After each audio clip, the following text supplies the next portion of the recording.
কানে হেডফোন লাগিয়ে মনের আনন্দে গান শুনতেছিলাম আর গল্প লিখতেছি। হঠাৎ একটি মেয়ে আইডি থেকে মেসেজ আসলো। আসসালামু আলাইকুম। আমি কোনো রিপ্লাই দেই নাই, মনে মনে সালামের উত্তরটা নিলাম। মেসেজের রিপ্লাই দেই নাই কারণ আমার অনেক বন্ধু আছে আমার সাথে ফেক আইডি দিয়ে আমার সাথে মজা করে, আর মেয়েদের মেসেজ পেলে ছেলেরা তো পুরাই আকাশে উঠতে থাকে। আমি আবার এইরকম না। আমার পরিচয় তো আপনাদের জানানোই হলো না। আমি ফারহান আহমেদ, এবার ইন্টার সেকেন্ড ইয়ারে পড়ি। আম্মু আব্বুর আদরের দুইটা ছেলে, একটা আমি আর অন্যটা আমার বড় ভাই। আমার বড় ভাইয়ের পড়াশোনা শেষ করে দেশের বাইরে গেছে জব করতে। ভাইয়ার বিয়ের জন্য একটা ভালো পাত্রী খুঁজতেছি। এবারও মনে সুখে গান শুনতেছি আর গল্প লিখতেছি। একটু পর মেয়েটি আবার মেসেজ দিল। কেমন আছেন? জি আলহামদুলিল্লাহ ভালো, আপনি? জি আলহামদুলিল্লাহ ভালো আছি। আপনার কি বেশি অ্যাটিটিউড? কেন হঠাৎ এই কথা বললেন? মেসেজের উত্তর দিচ্ছেন না কেন? একটু কাজে ব্যস্ত ছিলাম। ও, আপনার বাসা কোথায়?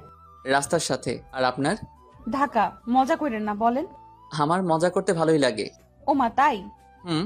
আপনার নাম কি? কোন ক্লাসে পড়েন? আচ্ছা, আপনাকে এত কিছু বলবো কেন? আমরা কি ফ্রেন্ড হতে পারি না? পারেন, কিন্তু ফ্রেন্ডের চেয়ে যেন বেশি কিছু না যায়। ওকে। আচ্ছা, ফ্রেন্ড হিসেবে তো বলতেই পারেন।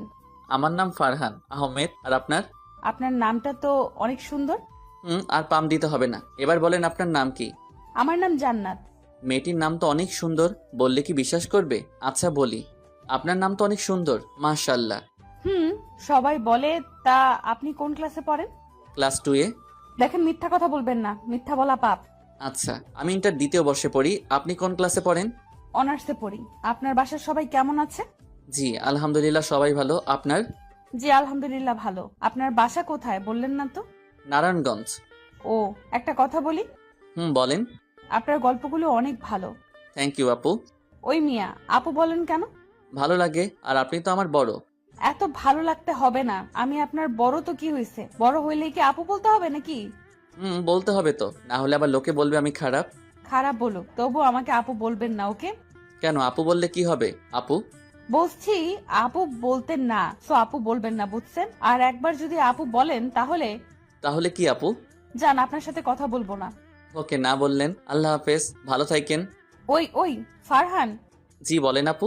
প্লিজ আমাকে আপু বললেন না, প্লিজ প্লিজ প্লিজ। এত করে যখন বলছেন, আচ্ছা আপু বলবো না। খুশি তো? হুম, অনেক খুশি। আচ্ছা এখন বাই। ওকে। কেন, কোথায় যাবেন? কলেজে যাব। আচ্ছা তাহলে যান।